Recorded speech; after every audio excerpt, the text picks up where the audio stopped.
ఇండియాలోనే biggest event పెద్ద pre release event విజయవాడలో జరగబోతోంది. ఇప్పటికే వేలాది మంది మెగా అభిమానులంతా కూడా ఈరోజు సాయంత్రం జరగబోతున్న పెద్ద ఈవెంట్కి రావాలని చూస్తున్నారు. కానీ అందరికీ ఒక జాగ్రత్త, ఎలా పడితే అలా మీరు లోపలికి ఈ ఇందిరాగాంధీ స్టేడియంలోకి రావడానికి లేదు. దీనికి పర్టికులర్గా పాసెస్ ఉన్నాయి, పాసెస్తో పాటు పార్కింగ్ ప్లేసెస్ ఉన్నాయి.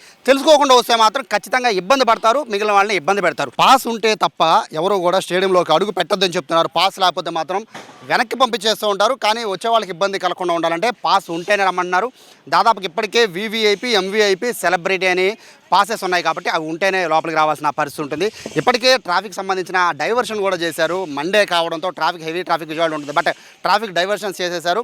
ఇప్పుడు ఈవెంట్కి వచ్చే దాదాపుగా ఒక 30,000 మంది ఈవెంట్కి వచ్చే అవకాశం పాస్ల వరకు ఉన్నాయి కాబట్టి వాళ్ళ వరకు కూడా ట్రాఫిక్కి సంబంధించి ఎక్కడెక్కడ పాయింట్లు ఉన్నాయో అనేది కూడా ఇప్పటికే సెట్ చేశాం. కాబట్టి టికెట్ల మీద క్యూఆర్ కోడ్ ఉంటుంది, దాని మీద మీరు స్కాన్ చేస్తే మీ పార్కింగ్ ప్లేస్ ఎక్కడ ఉంటుందని కూడా విజయవాడ పోలీసులు చెప్తున్న నేపథ్యంలో క్లారిటీగా ఒకటి చెప్తున్నారు, పాస్ ఉంటే మాత్రమే లోపలికి రండి, లేదంటే మాత్రం లోపలికి అలౌ చేయమని చెప్పి విజయవాడ పోలీసులు తెలియజేస్తున్నారు.